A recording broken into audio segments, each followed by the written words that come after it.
ఆగండి ఒక నిమిషం మీరు కంటిన్యూ చేయండి విజయ్ గారు. ఇప్పుడు సార్ ఎవరు మాట్లాడినా తప్పే. ప్రసాద్ ఎమ్మెల్యే అయినా సరే అవును మహిళ గురించి అసభ్యంగా మాట్లాడేవాడిని ఎవరిని కూడా స్పేర్ చేయాల్సినటువంటి అవసరం లేదు. చర్యలు తీసుకోవాల్సింది, దాన్ని ఖండించాల్సిందే. ఖండించబోదాలు మన మనుషులే కాదు. అవును. అటువంటి పరిస్థితి అయితే ఒక్క నిమిషం ఇప్పుడు చర్యలు తీసుకోవాలన్నారు.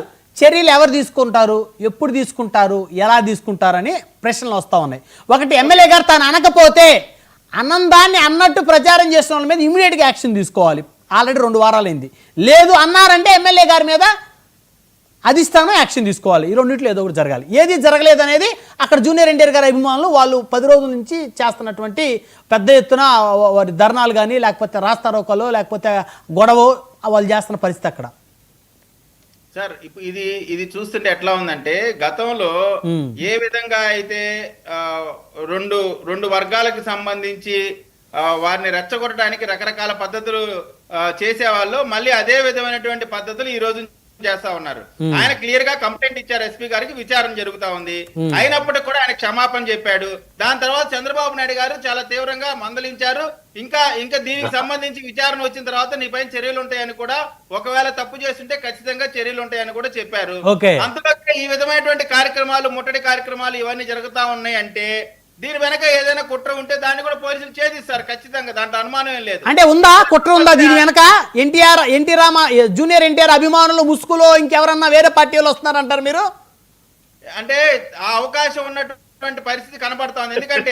ఎందుకంటే సొంత బాబాయ్ చంపుకొని కొట్టని చంద్రబాబు నాయుడు గారి పేరు చంద్రబాబు నాయుడు గారి చేతిలో పెట్టి ఫ్రంట్ పేజ్ చేసినటువంటి వీళ్ళు ఎంతకైనా సమర్థులే కదా. వీళ్ళు చెప్తా ఉంది కదా, కాబట్టి వీళ్ళు చేశారంటానికి కూడా అవకాశం ఉంది. మేము స్పష్టంగా ఇవాళ జూనియర్ మీరు ఈ మధ్య వీడియో చూడండి.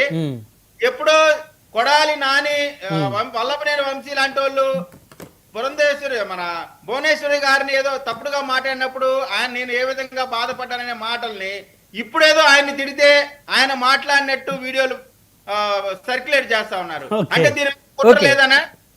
ఏమో అది ఎవరు చేస్తున్నారు? వైసీపీ వాళ్ళే చేస్తున్నారని మీరు ఎట్లా చెప్తారు సార్? ప్రయత్నం చేస్తున్నారా లేదా? అది వైసీపీ వాళ్ళే చేస్తున్నారని మీరు ఎట్లా చెప్తారు? ఆ వీడియోలు జూనియర్ గారు అభిమానులు చేయొచ్చు, లోకేష్ గారు అభిమానులు చేయొచ్చు, ఎవరో సామాన్య ప్రజానీకం చేయొచ్చు, లేకపోతే సోషల్ మీడియాలో యాక్టివ్గా ఉండే వాళ్ళు చేయొచ్చు. ఫలానా పార్టీ, ఫలానా వర్గం, ఫలానా వ్యక్తులని ఎట్లా చెప్తాం మనం ఆధారాలు లేకుండా? నేను చెప్పేది అదేనండి. దీంట్లో ఈ ఇష్యూని బేస్ చేసుకొని చలి కాచుకునేటువంటి ప్రయత్నం చేస్తా ఉన్నాం అంశం. రైట్.